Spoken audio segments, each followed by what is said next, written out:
Assalamu alaikum туугандар. Бүгүн 23 январ 24-жыл 12-ден 15 мүнөт өткөндө жер титирөө болду. Жакшы эле силкинди. Бунун элдин баары сезде окшойт. Өзгөчө Бишкек шаарында азыр мынакей элдин баары көчөдө турат. Бул жакта биз да офисте болчук, аябай эле билинди.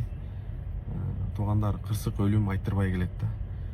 Үйдө уктап атканда келет, офисте отурганда келет, акча санап атканда келет, күнөө кылып атканда келет, намаз окуп атканда келет, бирөөнү капа кылып атканда келет, бирөөнүн акысына кирип атканда келет. Өлүм айттырбай келет. Аллах Таала Куранда айтат, ар бир жан өлүмдүн дамын татат дейт да.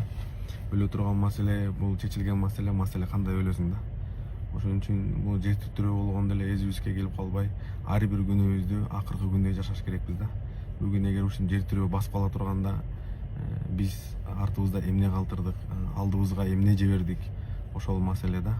Азыр жер титирөөдө мындай көрүп атабыз, мыякта элдин баары действительно коркуп калды. Көбү сыртта, тиякта биякта жүрүп атат да. Бул өлүм качан кубалабайт, бул артыңан кубалап оор болбойт, бул алдыңан чыгат да. Каерде болсоң да ассаламу алейкум алып түшөт да. Ошон үчүн туугандар, биз ар бир күнүбүздү акыркы күнүбүздөй Аллага таянып, Алланын алдына бара тургандай даярданып жашаш керекпиз да. Себеби бир күндүк жашоо менен эртең оңолом деп өлүм айттырбай ушун бир күнү жер титиреп басып калат, билбейбиз да.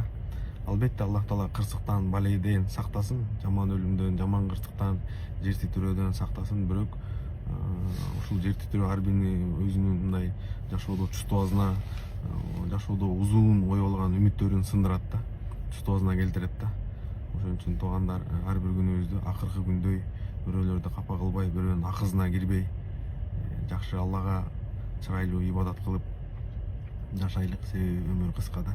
Ушундай бир күнү жер титиреп басып калат, бир күнү ушундай бир декол өлүм айттырбай келип калат. Кыскасы, ар кандай обстановка болуп калышы мүмкүн да. Ошон үчүн ар бир күнү даярданып, Алланын алдында мындай уялбай тургандай, Алланын өкүмү менен жашап, ибадат менен Алланын алдында бара тургандай болуш керекпиз да.